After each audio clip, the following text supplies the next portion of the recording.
ನಮಸ್ತೆ ವೀಕ್ಷಕರೇ, ಜ್ಞಾನಜ್ಯೋತಿ ವರ್ಲ್ಡ್ಗೆ ಸ್ವಾಗತ.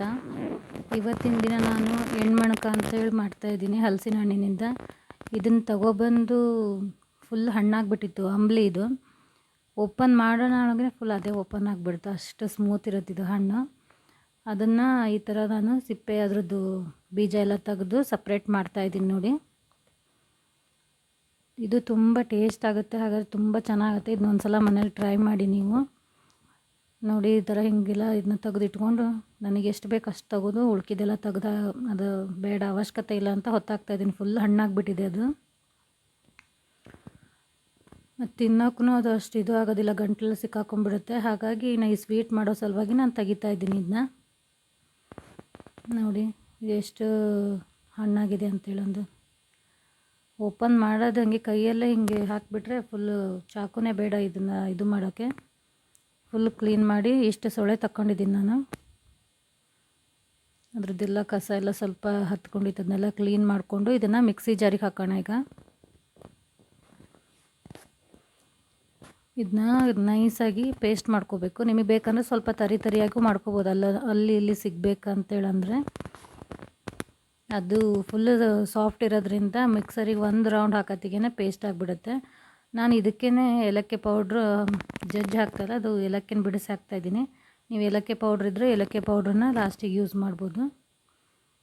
ನಾನು ಕುಟ್ಟು ಹಾಕೋ ಬದಲು ಈ ಮಿಕ್ಸರಿಗೆ ಹಾಕ್ತಾಯಿದ್ದೀನಿ ನೋಡಿ. ಈಗ ಪೇಸ್ಟ್ ಆಗಿದೆ. ಇದಕ್ಕೆ ನಾನು ಬೆಲ್ಲ ಹಾಕ್ತಾಯಿದ್ದೀನಿ. ನೀವು ಗಟ್ಟಿ ಬೆಲ್ಲ ಯೂಸ್ ಮಾಡಿದರೆ ಅದನ್ನು ನೈಸಾಗಿ ಹೀಗೆ ತುರ್ಕೊಂಡು ಸಣ್ಣಕ್ಕೆ ಹೆಚ್ಕೊಂಡು ಹಾಕಿ ಮಿಕ್ಸ್ ಮಾಡಿ. ನಾ ಇಲ್ಲಿ ಜುನುಗ್ ಬೆಲ್ಲ ಇದು, ಅಂದರೆ ಮನೆಯಲ್ಲೇ ಮಾಡಿದ ಬೆಲ್ಲ ಇದು, ಹಾಗಾಗಿ ಆ ಬೆಲ್ಲ ಹಾಕಿ ಮಿಕ್ಸ್ ಮಾಡಿ ಇದಕ್ಕೆ ಅಕ್ಕಿ ಹಿಟ್ಟು ಹಾಕ್ತಾಯಿದ್ದೀನಿ ನೋಡಿ. ಎಷ್ಟು ಪ್ರಮಾಣದಲ್ಲಿ ಬೇಕೋ ಒಂದೇ ಸಲ ಹಾಕ್ಕೋಬೇಡಿ, ಎಷ್ಟು ಪ್ರಮಾಣದಲ್ಲಿ ಬೇಕೋ ಅಷ್ಟು. ಹೇಗೆ ಬಜ್ಜಿ ಹಿಟ್ಟು ಕಲಿಸ್ತೀವಲ್ಲ ಅದಕ್ಕಿಂತನೂ ಸ್ವಲ್ಪ ಗಟ್ಟಿಯಾಗಿರಬೇಕು ನೋಡಿ. ನಿಧಾನಕ್ಕೆ ಒಂದು ಸ್ವಲ್ಪ ಮಿಕ್ಸ್ ಮಾಡಿಕೊಂಡು ಚೆನ್ನಾಗಿ ಮಿಕ್ಸ್ ಕೊಡಬೇಕು ಇದಕ್ಕೆ. ಇದನ್ನು ಮಾಡ್ತಾಯಿದ್ರೆ ಒಂದು 10 ಮನೆಗಳಿಗೆ ಸ್ಮೆಲ್ ಬರುತ್ತೆ, ಅಷ್ಟು ಸುತ್ತಮುತ್ತಲು ಸ್ಮೆಲ್ ಬರುತ್ತೆ, ಅಷ್ಟು ಚೆನ್ನಾಗಿ ಫ್ಲೇವರ್ ಬರುತ್ತೆ. ಹಾಗೆ ಒಂದೇ ದಿನ ಮಾಡ್ಕೊಂಡು ತಿನ್ನಬೇಕಂತ ಇಲ್ಲ, ಇದನ್ನು ಮಾಡಿಟ್ರೆ ಇವು ಮಾಡಿದ ದಿನಕ್ಕಿಂತ ಮಾರನೇ ದಿನವೇ ರುಚಿ ಜಾಸ್ತಿ ಇದ್ರದ್ದು. ಹೋಗ್ತಾ ಬರ್ತಾ ಮಕ್ಕಳು ಕೈಯಲ್ಲಿ ಲಾಡು ಥರ ತಿಂತಾ ಉಳಿಬೋದು ನೋಡಿ. ನಾನು ಯಾವ ರೀತಿ ಕಲಿಸಿದ್ದೀನಿ ಅಂತ.